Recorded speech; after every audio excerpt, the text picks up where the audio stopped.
Let's talk about Britain's biggest power station. I'm still with Philip Kilsley, of course, Senior Fellow at the New Culture Forum. You're from the north, aren't you, Philip? So this is one for you, but it's one for all of us, folks. This is Britain's biggest power station. It's in North Yorkshire. Until 2016, it was happily fuelled by a coal mine 30 miles away. Very efficient, very cheap. Just quietly got on with powering more people than any other power station in the country. Anyway, along came the net zero derangement syndrome that grips all of our politicians, particularly crazy Ed Miliband, the net zero nutter. Of course, we all coal. Oh, gotta have coal. So it is now powered by wood pellets.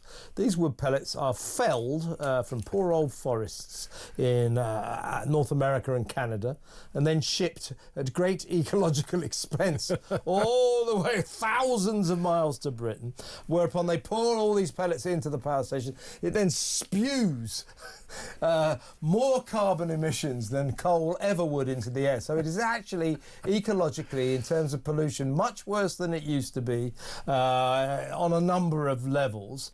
But because it is now eco-friendly, it receives, last year it got £869 million of government green subsidies, enabling it to make a £1.1 billion profit. This is last year. But because of those subsidies, we have to pay for it. So all of your energy bills, folks, are 10 quid more than they should be, because we're all paying for Drax that used to be cheap because they got the coal from 30 miles away, but it's now incredibly expensive because they get the environmentally unfriendly wood pellets all the way over from America, ship them in environmentally unfriendly ships all the way to Yorkshire, pour them into the power station, burn the pellets, and that spews unprecedented amounts of pollution into the air. All, Philip, so that Ed Miliband and his deranged disciples can say, it's renewables, it's renewables. It's, I mean, the insanity is off the scale. In many ways, it's beautiful, isn't it? It's the story of our times, isn't it? It really shows you that this green obsession, in lots of ways, is actually a mental health issue. Because well, Ed Miliband genuinely is. But because they cannot see the truth, they cannot see reality. This obsession with this, it's almost like religious cult, this religious idea of we must worship the environment trumps everything. And bearing in mind that the stuff that we pump out, the CO2 emissions, is nothing. It is literally next to nothing. And China are building God knows how many coal-powered power stations every single day. I can tell you, they've got nearly 1,200 coal-fueled power stations. Yeah. I think it's 1,161, and they're currently building 300 more. And also, they're exploring for more coal. They're exploring for more coal, and why shouldn't they? And we're bullying families who want to go on economy flights to Spain or Portugal or Greece because they've worked hard and they're not allowed to, and their kids are being shamed on social media because of that. It is a social contagion. It's a mental health issue. And again, I come back to these middle-class people with these silly ideas who really should not be let out. I look at this story and I think, Drax, it's like a Bond story, isn't it? Yeah. It's like Moonraker. And this is Britain 2025. It's Britain's stupidity, and we should just dump the whole thing. Yeah, I mean, it's very unfair to the forests. These tankers that ship the pellets across the Atlantic, they spew untold pollution into the air, and as I say, once they get into Drax, these wood pellets are much, much more environmentally damaging than the fumes that come off burnt coal. Yeah.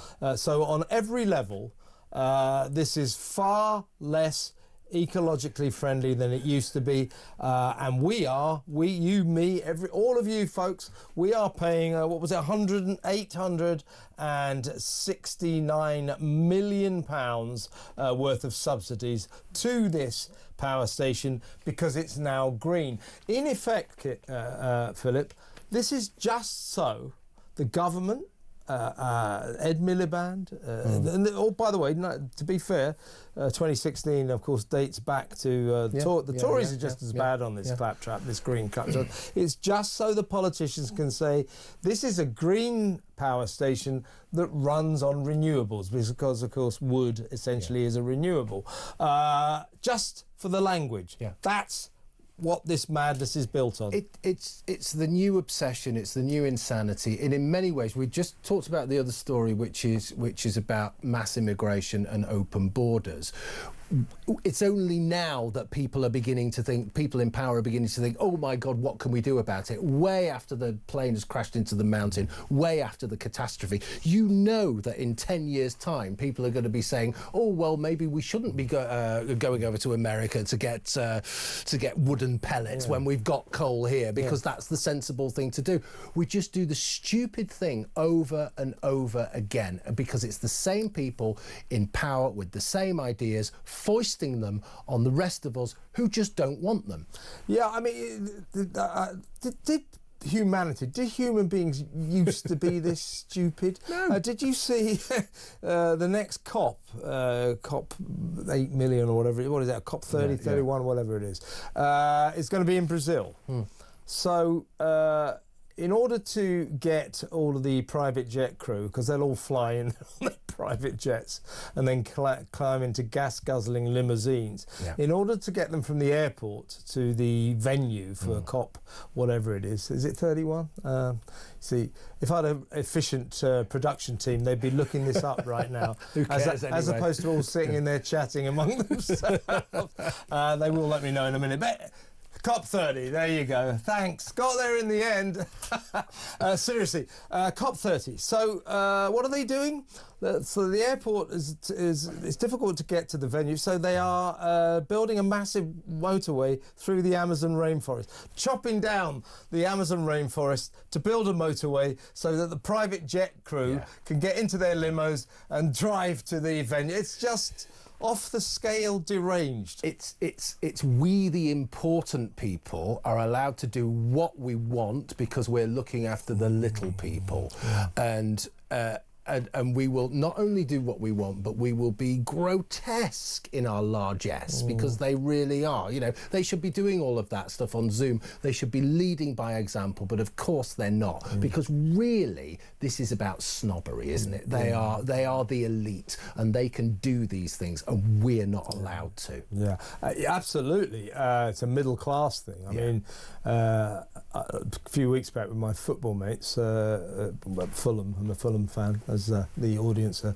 so tired of hearing. I actually asked them over a couple of beers after the match, does any of you care about net zero, green? That rubbish, that crap. Nobody cares. I think most people don't really care.